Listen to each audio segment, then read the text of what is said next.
Proud to serve northeastern and central Pennsylvania, this is WNEP 16, the news station. Now, Frank Andrews, Marisa Burke, meteorologist Noreen Clark, and J. Kristopher Sports. This is Newswatch 16, midday. The State Department of Environmental Resources has some good news today for people living in the Lackawanna County community of Jessup. Many of you are now off the water boil advisory. Sections south of Erie and Lane Streets and west of Hill Street to the Oliphant Line in Jessup are getting fresh water from the Oliphant No. 1 reservoir. And DER officials say there is no longer any threat of contaminated water for those people living in Jessup.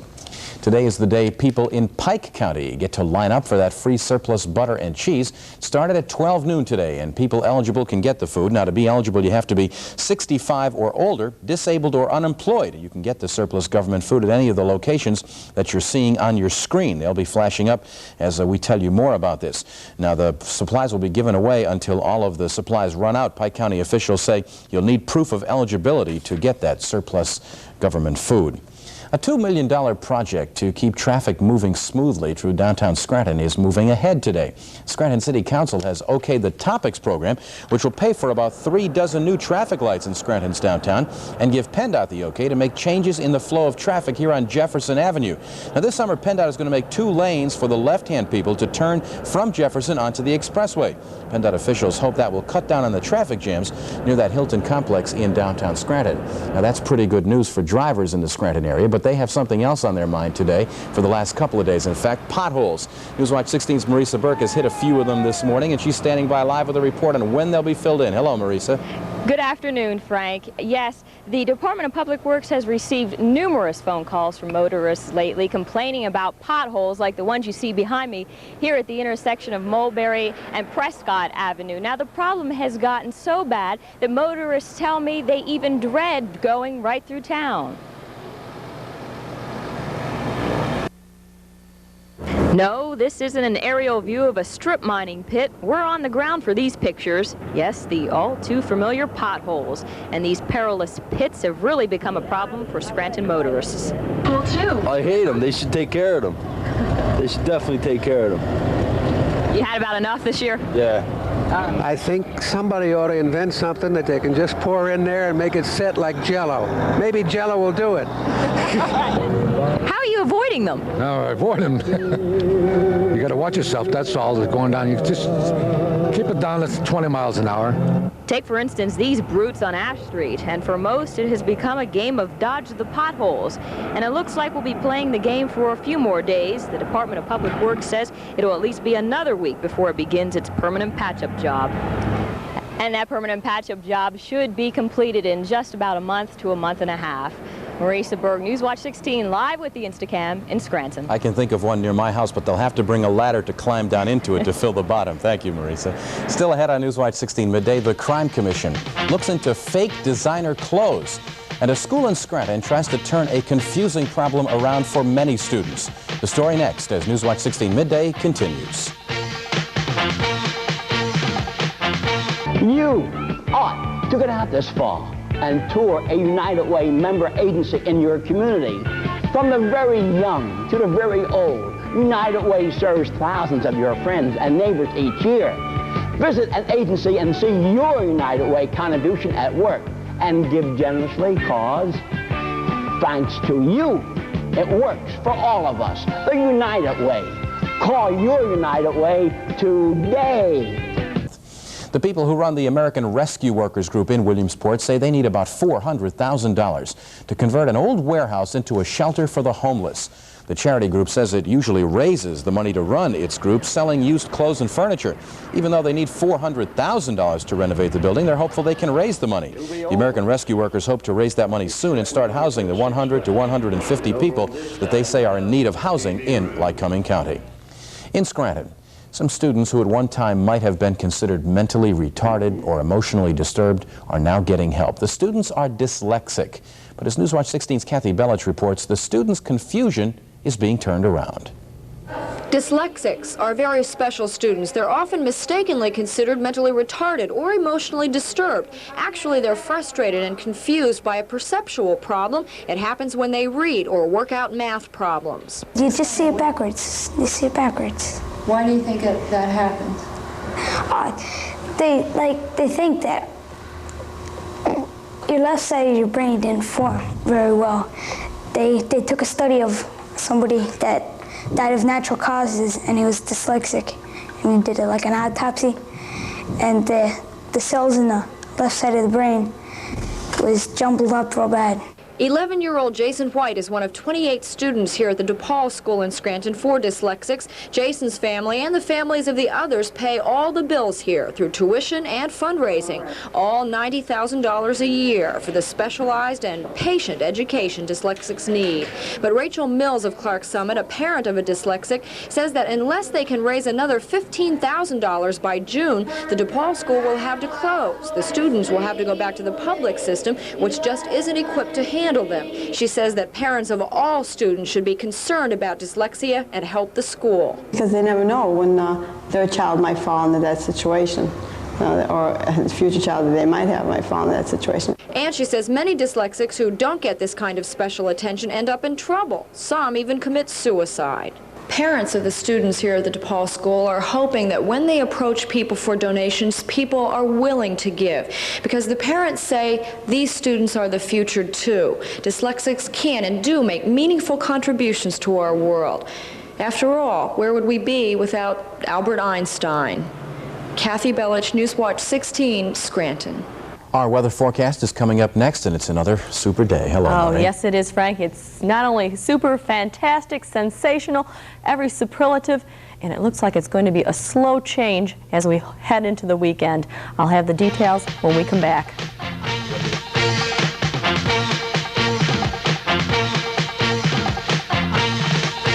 Are you just hanging around, wandering with nothing to do?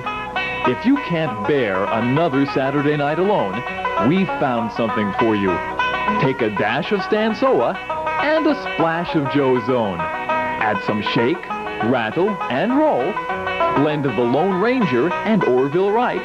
Mix in some Bambi and some Snow White. And you get a great family night. Pennsylvania Outdoor Life, Saturdays at 7. Welcome back, everyone, to Newswatch 16 Midday. Now, in just a minute, our meteorologist, Noreen Clark, is going to give you details of another super day. But, you know, you're not the only one celebrating the nice sunny weather. Area farmers like Ed Hopkins of Falls are in a good mood, too, because they're getting ready for the spring planting season. In fact, thousands of veggies indoors now waiting to be planted in Hopkins fields. We have our peppers, eggplant, tomatoes, lettuce, all the cole crops, cabbage, broccoli, onions. Hopkins says that running a farm gets more expensive every year, but he is hoping this year will be an especially good one. But of course, he needs the dry weather we're having right now to make sure that the ground dries out a little bit. So let's keep up the good work, Noreen.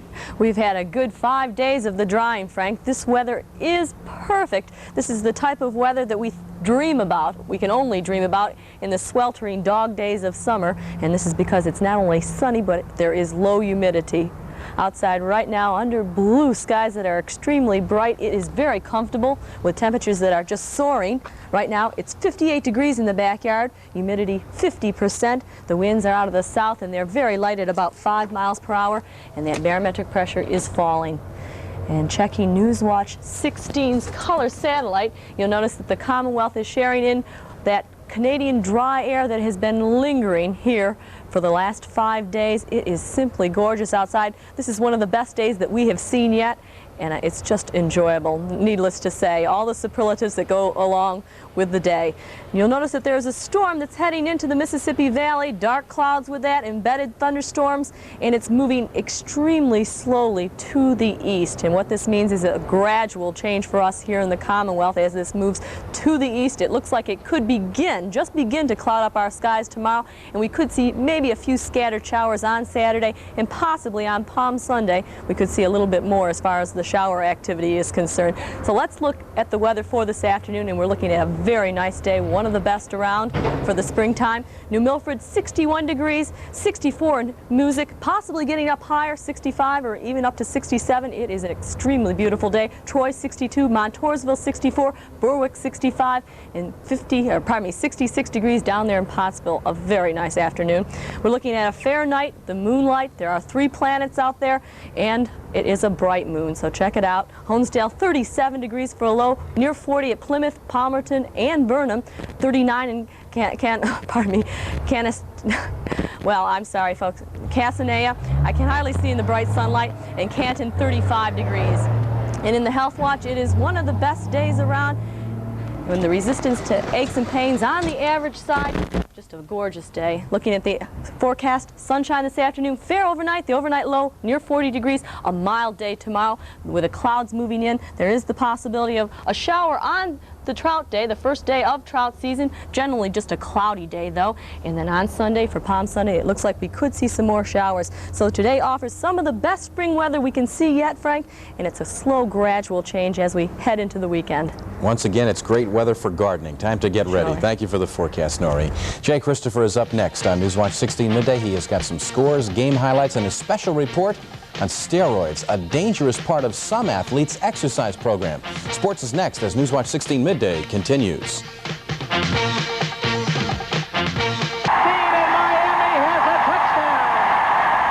Hello, I'm Jimmy Cephalo of the Miami Dolphins. I grew up in Pittston, and I love this area of Pennsylvania. But I don't like what's happening to some of our youngsters in this area and throughout the country. Drugs and alcohol. Drugs and alcohol make you think that you're stronger, faster, and smarter, but they actually make you slower, less coherent, and weaker. Stay away from them. Do yourself a favor. They're only trouble. Welcome back, everybody. Great day to be out on the course. All that green grass. Yes, of course, you were alluding to the Masters. Why not? Yes, they had a fight there this morning. They thought they were going to have some wet grounds, but they're playing. Good afternoon, everybody. The first of 4 major golf events on the PGA schedule is underway at this hour. It's the Masters being played at Augusta National Golf Course in Georgia. The 6,905-yard course is made to be played in 72 strokes. Seve Ballesteros of Spain won last year's crown. His green jacket earned him $90,000. But the 27-year-old pro hasn't been playing well lately, and he's less than optimistic about his chances of becoming only the second man to win consecutive titles in Augusta. Well, Pete Rose of the Montreal Expos didn't get career hit number 4,000 yesterday, but he did reach first base 4 times on walks as the Expos defeated the Cincinnati Reds 9-3. Rose drew free passes in the 1st, 2nd, 4th, and 8th innings. He also scored Montreal's first run, coming home in the 1st inning on an Andre Dawson grounder.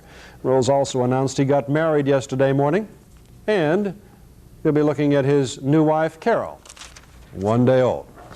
If you're wondering why all the fuss over one more hit, here's something for you to consider.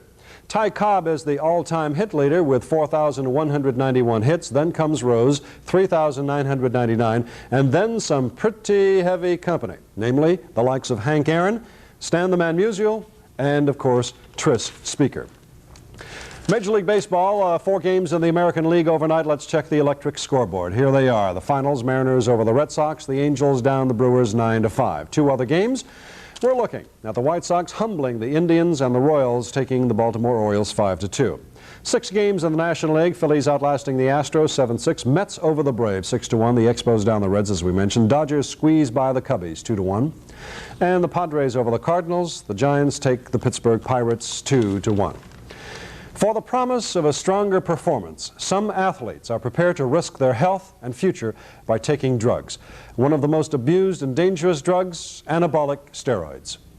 Steroids were at first a secret drug known only to weightlifters, taken to bulk up and to improve athletic performance. But recent evidence indicates that its use has spread into other strength sports to include both male and female. Ingesting steroids over a long period of time can be deadly. Case in point, a recent headline about a Latrobe, Pennsylvania weightlifter who took steroids for 4 years, dead of liver cancer at the age of 26. What they do essentially are stimulate muscle to increase its metabolism and essentially bulk the patient up. The oral medication are the ones that seem to be implicated in most of the problems with cysts in the liver or developing possible tumors in the liver. Steroids cause other problems. They're known to induce aggressiveness, facial hair grows rapidly, voice deepens, reduces body fat, increases the psychic drive, lessens sleep time, and ages skin almost overnight. One physician has concluded that taken long enough, steroids may lead to hardening of the arteries, hypertension, and disorders of blood clotting, major causes of heart attacks. Even with the mounting evidence of the harmful side effects of steroid use, it's not known if athletes will go into competition drug-free because hunger for the edge is so overwhelming. For the 26-year-old weightlifter from Latrobe, dead at 26, it's a high price to pay for a few brief moments in the fast lane. Finally, the Stanley Cup playoffs move on to the divisional finals tonight. The 4 series will be the best of 7. Here's what the matchups will be like. Washington will be at the Islanders in the Patrick Division. Other action, Montreal at Quebec in the Adams Division finals. Campbell, you'll find St. Louis at Minnesota. And the Smythe Division finals, Calgary will be playing and skating at Edmonton. And that's Midday Sports, Frank. There's an excellent report on steroids. A lot you need to know before you tamper. Thank you very much, Jay. In outer space, good grades for the satellite repair team that's orbiting in the Space Shuttle Challenger. As ABC science correspondent Jules Bergman reports now, Solar Max is fixed and the shuttle is ready to come home. The 2.5-ton solar observatory was released from the Challenger's payload bay with the sun almost directly overhead. The plan is for the shuttle to remain alongside the Solar Max for several orbits until engineers are certain that all of its critical systems are working. Yesterday, the astronauts got through their repair job so quickly that Jim Van Hoften had time to fly his Buck Rogers backpack in an engineering evaluation flight. How do you like that? Good God, that is unreal. Van Hoften's flight lasted almost an hour and a half. Then the Solar Max was tilted and spun up, testing it for release. Astronaut Terry Hart grappled it again with the remote arm, raised it from its cradle, and lifted Solar Max while the engineers tested it to see if the repairs really had worked. America's first orbital repair call. An incredible job proving that throwaway spacecraft no longer need be thrown away. Tomorrow, the shuttle is due to land. Jules Bergman, ABC News, at the Johnson Space Center. Newswatch 16 Midday continues in a moment with another report on the city of Scranton's plans to try and fill in those craters, making driving like traveling through an obstacle course. Newswatch 16 Midday continues in a moment. I'm Mike Stevens. Join me on the Pennsylvania Road on Newswatch 16. Welcome back to Newswatch 16 Midday. Earlier we told you about the pothole problem in Scranton. If you can see here, just at the intersection of Prescott and Mulberry Streets in Scranton, there are numerous potholes. Now, we told you DPW says it'll at least be another week before they can begin permanent patch-up work. And Frank, it'll be another month to a month and a half before we see all the road repairs finished. Our shock absorbers, thank you. We're done for the day. We're going out and enjoy the sunshine. That 6 o'clock crew is coming in. There is justice in the world. Have a good day. We'll see you bright and early tomorrow morning. Bye-bye.